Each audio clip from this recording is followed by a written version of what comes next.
The Lord be with you. A reading from the Holy Gospel according to Matthew. Jesus said to his disciples, "The kingdom of heaven is like a net thrown into the sea, which collects fish of every kind.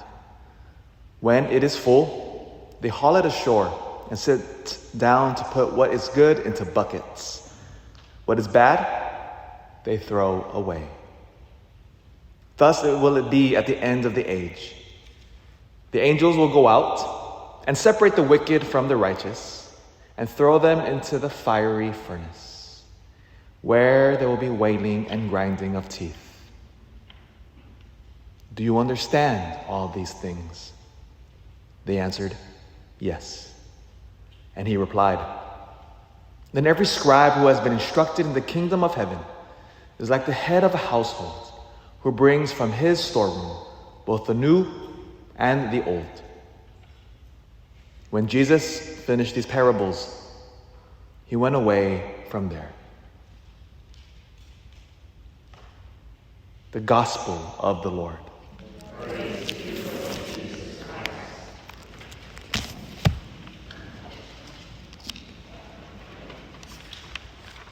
So we heard last Sunday, when they asked Jesus to pray, he said, when you pray, say, Father. Father. Jesus teaches us that God is our loving Heavenly Father. And like every father, in the greatest sense, they guide. They guide us. They guide the family. They lead the family. Because it is the father of the home that is the spiritual leader of the home.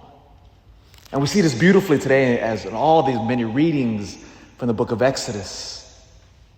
God the Father guiding Moses in this mysterious idea of the cloud descending upon the tent, and then when it would lift from the tent, what would the Israelites do? They would move. And so they're being guided, aren't they, by the Father in the desert for the last 40 years. In the sense of 40 years in the desert, was God training them to trust him as he guided them all the way to the Holy Land. And we see this at the very end. So whereas night and fire were seen in the cloud by the whole house of Israel in all the stages of their journey. Which means God is guiding all of human history in his providential care. Which is why, as Christians, no matter what happens in the world stage, politics, empires, rising civilizations, falling civilizations, you know what the Christian does? We're just like, all right, we're just going. We're moving through. Why? Because God's our Father. And we see this beautifully in the history of the church. All become lovers of history. And you see God's hand guiding us every stage of history, even in the dark times.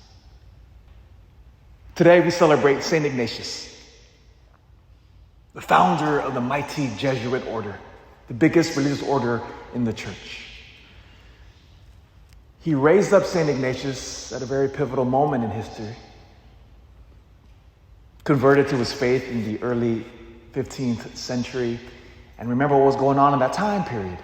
It's the age of exploration. The European powers are vying for control. And as they're setting out their massive ships into the world, to the New World, to the East, the Portuguese, the Dutch, the French, the English, the Spanish, I mean, you name it, they're just flooding the world. And part of their mission was establishing centers of learning.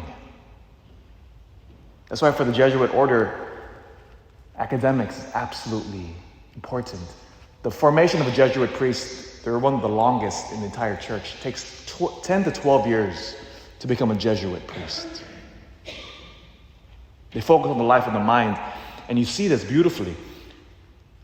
One of the examples of one of the sons of St. Ignatius, one of the Jesuits, Father Matteo Ricci, an Italian priest who was one of the first priests to enter into China in 1583. He had learned Confucianism and the intellectual pursuits of the ancient Chinese culture. He had learned their ways, studied their religion and their way of life, because the whole point was, if I can penetrate and understand the Chinese mentality, I can bring Jesus Christ to them.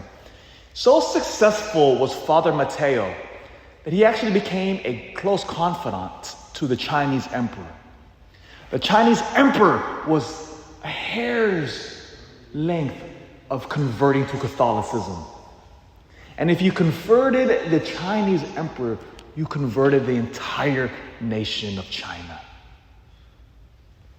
We almost converted the emperor. Could you imagine how much world history would be different today if China was a Roman Catholic?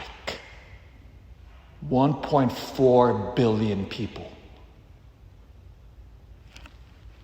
But for various reasons, in God's providence, it would not be so. But we know God is our Father. However God moves China, the United States, history, God is guiding us, the whole house of Israel, in all the stages of our journey. Work as if everything depended on you, and pray as if everything depended upon God. It's a famous Jesuit saying.